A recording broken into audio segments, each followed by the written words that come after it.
The marble floor beneath my feet shimmered under the lobby's warm lights, but I felt cold all over. I stood there motionless, clutching a small stack of plastic hotel key cards in my hand. 5 suites, 12 people, all of them mine, and yet not a single one of them turned around as they headed toward the elevators, laughing, chattering, not once checking if I was behind them. Emery's voice echoed faintly as he joked with Blythe about forgetting sunscreen. Shira trailed behind, nose in her phone. Fallon walked silently, as usual, eyes averted. The grandchildren had already rushed ahead, too busy being children, to notice the absence of the woman who made their vacation possible. No one waited. No one said, "Come on, Mom." No one offered to take a bag from my shoulder. The receptionist smiled kindly at me, perhaps sensing something in my frozen posture, but I waved her off with a faint nod. My heart beat too loudly to speak. I pressed the key cards tighter in my hand as if the pressure might remind me that I still had control of something, anything. They didn't know what I had done for them. They didn't know that I had spent 8 long months waking up at dawn to bake pies and sell them at the Sunday market. That I'd tucked every spare coin into an old cookie tin hidden behind the dried beans in my pantry. That I'd sold Gerald's watch, his last gift to me, before cancer took him to a pawn shop in a strip mall, for a sum that made me want to cry. And not just from the money. And they didn't know the hotel reservation, every last penny of it, had been paid in full by me. They hadn't asked. I watched the elevator doors close, swallowing my family whole.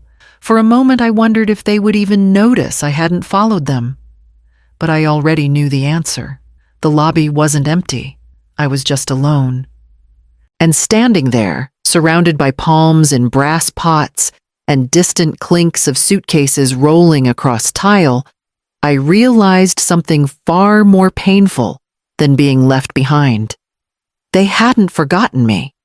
They had simply decided I wasn't necessary. I turned away from the elevator and walked slowly toward the front desk. It was a Tuesday afternoon, 3 weeks before the trip, when the call came.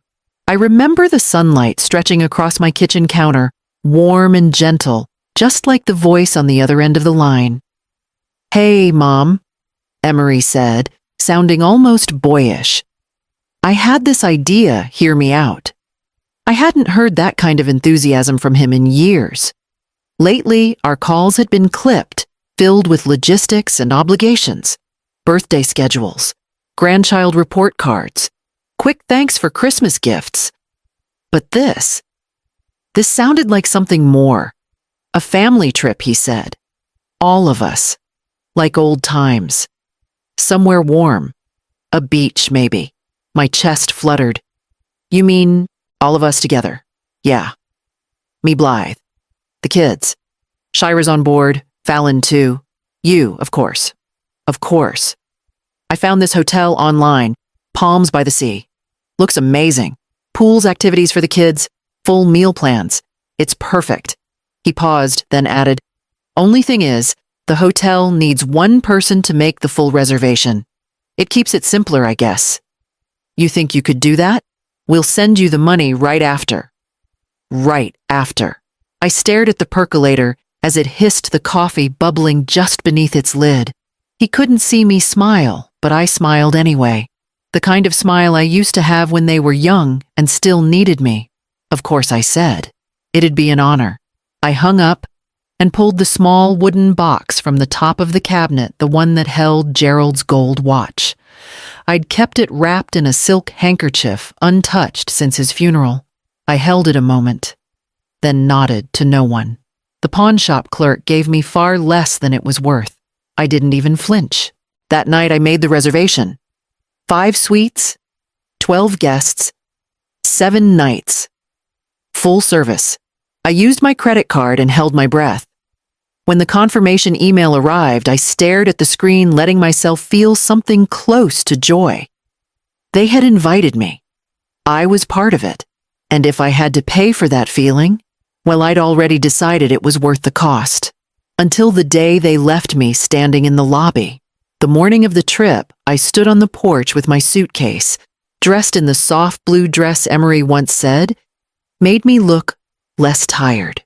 I had even curled the edges of my hair, dabbed on my late mother's rosewater perfume, and clutched the old leather tote Gerald bought me our last Christmas together. I looked nice. I felt hopeful.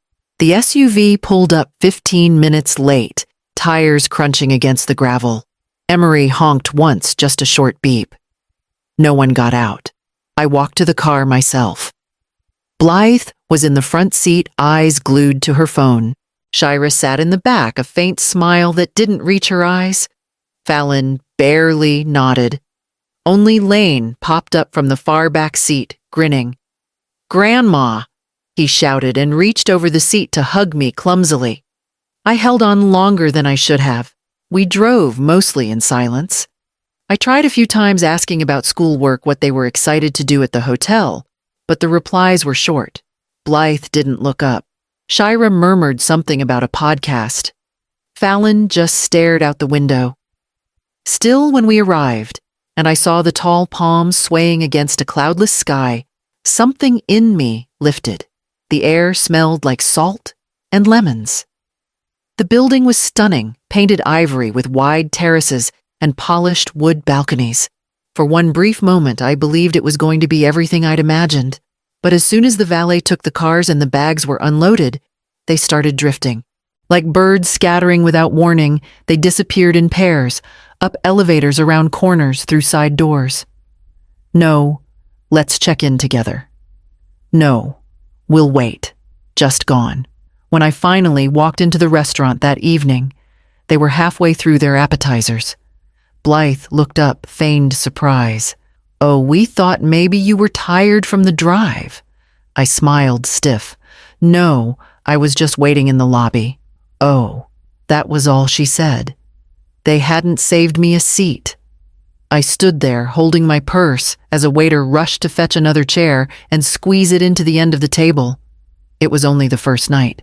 The next afternoon, Lane left his iPad on the lounge chair beside the pool.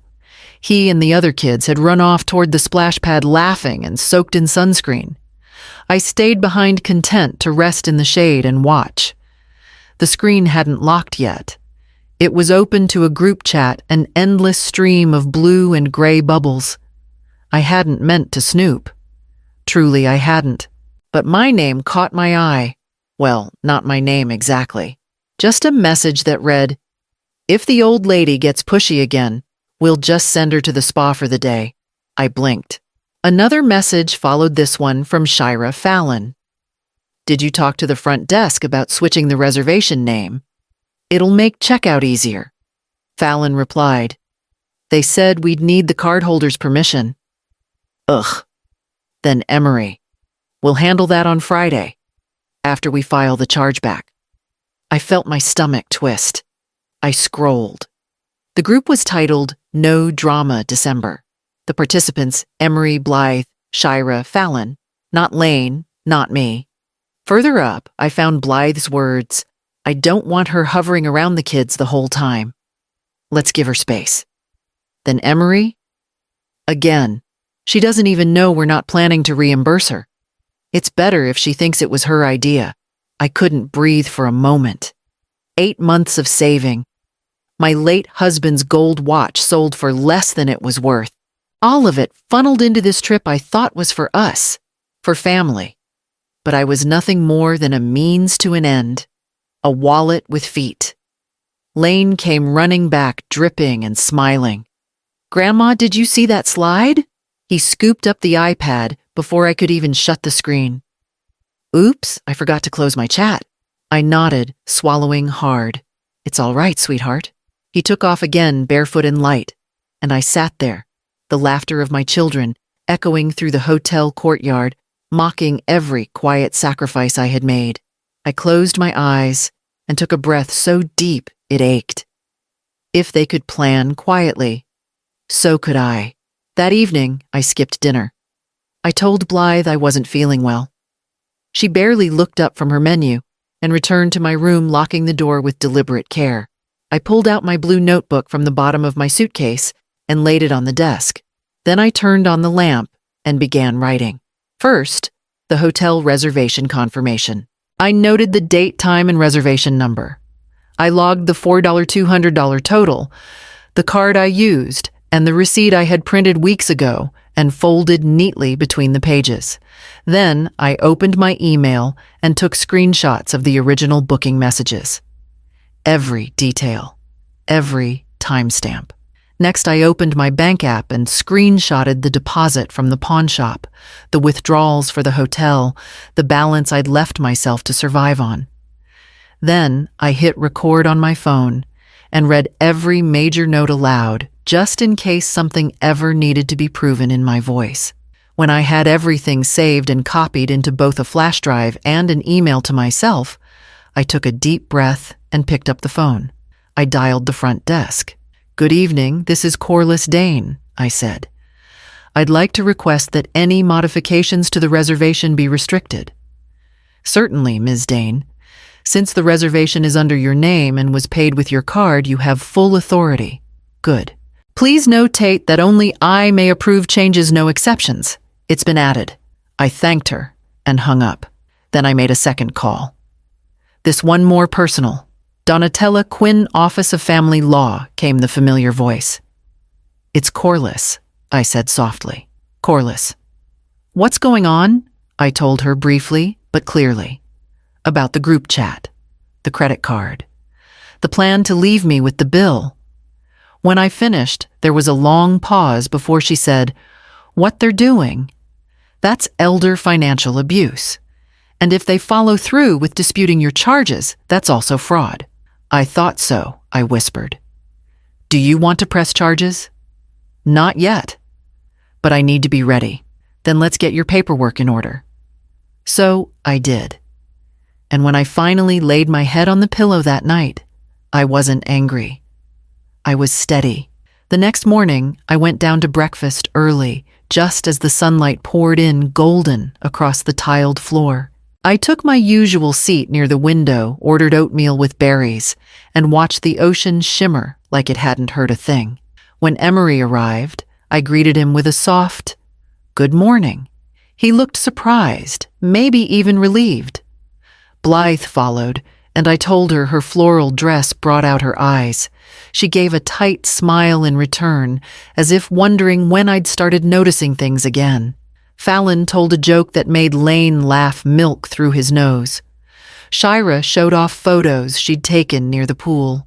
I listened, nodded, passed the butter, and sipped my tea like I had nothing but time and family on my mind. But underneath the small talk, I was working. On my phone was a draft declaration of financial responsibility prepared with Donatella's help and already signed. A hotel copy had been notarized that morning. The flash drive sat in my purse next to my lipstick. At 10:15, I excused myself from the table, claiming I wanted to walk off the pancakes. Instead, I met Miguel near the guest services desk. He led me to a quiet hallway behind the office and closed the door behind us. I read the documents. He said, his tone low but firm. "We've restricted access per your request. You are now the sole person authorized to change, cancel, or adjust any part of the reservation." I nodded. "Thank you, Miguel." He looked at me and something softened in his expression. "This isn't the first time we've seen this, but it doesn't make it easier." "No," I agreed. "It doesn't." He handed me a small folder. Inside were the final authorizations, a staff memo, and confirmation of the morning's notary stamp. "Everything clean? Everything clear? Checkout is still noon on Friday." "For them, yes." He raised a brow but said nothing more. I returned to my family by the pool, slid back into my chair, and poured myself another cup of tea. Lane splashed nearby. Shira laughed. Fallon scrolled through his phone. They had no idea the calm was almost over.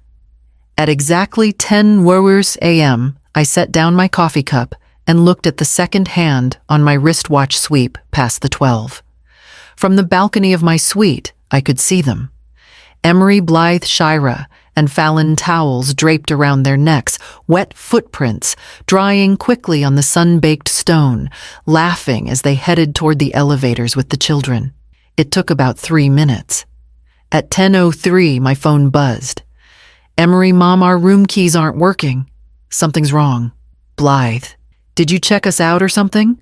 I smiled softly and typed back one line. "Me. Try reception." At 10:06, I saw them at the front desk. I couldn't hear their voices from where I sat, but I didn't need to. I saw the frantic hand gestures, the manager flipping through the reservation folder, and Miguel stepping forward, calm as ever. Shira was the first to look up, scanning the balconies. She saw me. I didn't wave. Another message came in. "Fallon, the hotel says the rooms were canceled. What is going on?" I didn't reply. 10 minutes later, there was a knock at my door. I didn't answer it. I let it come 3 sharp raps, then silence. Then my phone buzzed again. "Emery, you need to explain. They said you canceled the rooms. Please call me." Me, I did, as the card holder. No reply for 5 minutes. Then Blythe, "You're punishing us for what I didn't answer that either." Instead, I sat quietly and sipped my tea, the same way I had every morning for years, only now, with peace curling into the corners of my silence. Below, I watched them shuffle away from reception. Fallon looked angry. Blythe looked embarrassed. Emery, he looked like a man who'd lost something he didn't even know he had until it was gone. My room remained untouched. The view was mine alone. The stillness mine. The power mine now, too. And as they drifted like startled birds across the lobby trying to find new footing, I began packing, because I had somewhere else to be. When the second knock came firm but not aggressive, I opened the door. Emery stood in front, jaw tight. Blythe hovered just behind him, arms crossed. Shira's mascara had begun to smudge, and Fallon stood off to the side, not quite meeting my eyes. I stepped back, gesturing them in with a quiet motion. My suite was still tidy, sun-warmed, and serene. On the table, I had already laid everything out.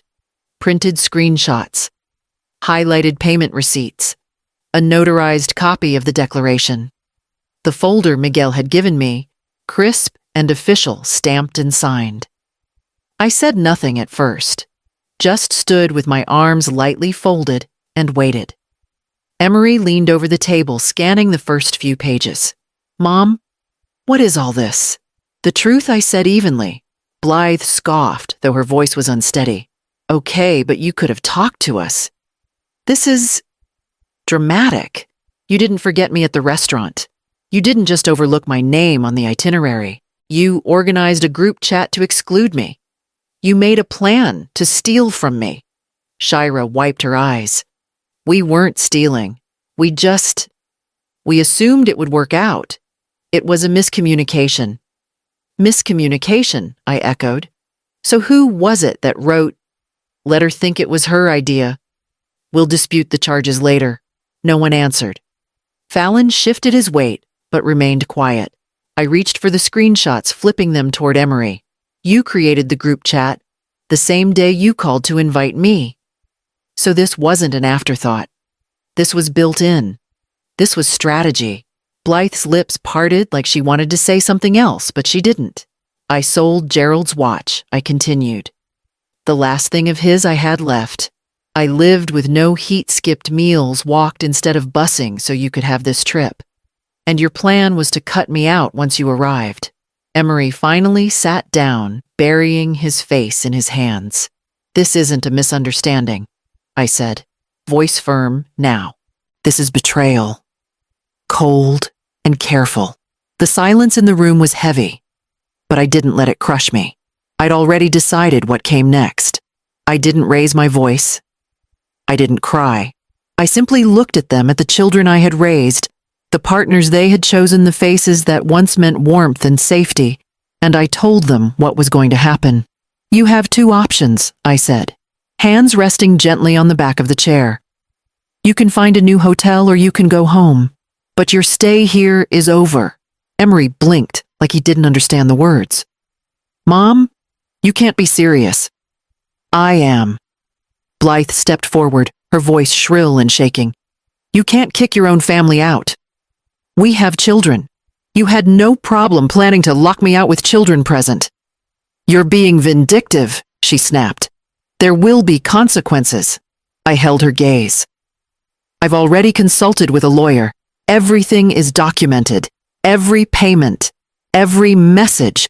If you want to escalate this legally, I suggest you begin by explaining your intent to commit fraud. She flinched like I'd slapped her. Fallon shifted near the door, silent. Shira sat down on the edge of the armrest, eyes glassy and unfocused. She hadn't said a word since she arrived. Then Lane knocked and peeked in from the hallway. Grandma, are they leaving now? I nodded. Once. Soon. Can I stay with you? Emery started to protest, but I cut him off with a raised hand. He can stay, if he chooses to. Lane walked in, dragging his suitcase behind him like it weighed nothing. He took the empty seat beside me and rested his hand on my arm. There was a knock. Miguel entered, polite as ever. Ms. Dane, he said calmly, we've brought the family's luggage to the front. Taxis are on standby. Let me know if you'd like assistance with your arrangements for the remainder of the week. I smiled. Thank you, Miguel. We'll stay. Blythe looked at the bags behind him. You packed our things? Miguel tilted his head. Yes. Per the change in reservation, you've been checked out.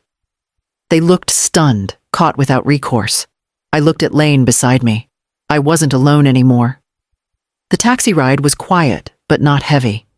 Lane leaned against the window, his small hand resting on mine as we passed the curve of the highway that hugged the sea. The sun had started to dip, casting the sky in streaks of amber and pale lavender. For the first time in days, perhaps in years, I felt like I could exhale. The coastal inn wasn't flashy, but it was beautiful. A wraparound porch, painted shutters, seashells scattered along the path leading to the beach. The owner greeted us with warm eyes and no recognition in her voice, which felt like a gift. We weren't someone's burden here. We were simply guests. Our room smelled like salt and linen.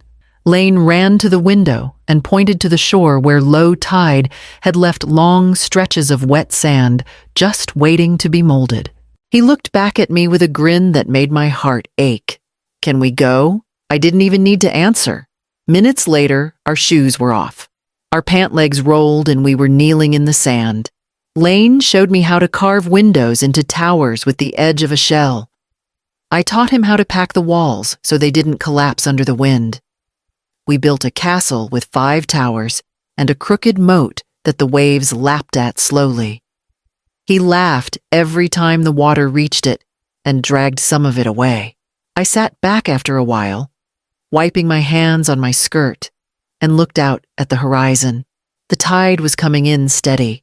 So much of my life had been spent managing tides, making sure everyone else stayed afloat, even as I sank. I spent 30 years paying for peace, I said aloud, mostly to myself. This time, I paid for freedom. Lane didn't say anything. He just reached over and squeezed my hand tight and sure. We sat like that for a while until the sun touched the water and our castle started to lean. Maybe this is what family should feel like. Chapter main character. Corliss Dane, 66. Widow, former librarian, composed and quiet, underestimated by her family. Word count 350. Corliss stands in the glowing marble lobby, watching her family disappear toward the elevators, laughing. No one turns back. She clenches the hotel key cards in her hand. She had paid for every room with her savings. 8 months of early mornings, homemade pies, and a pawned wedding ring. Hook question. Why had she paid for a family that clearly wanted nothing to do with her word count 350? Flashback. 3 weeks earlier, Emery had called her with warmth in his voice, suggesting a family trip. Corliss, long ignored, is thrilled. You book it, we'll reimburse you, he says.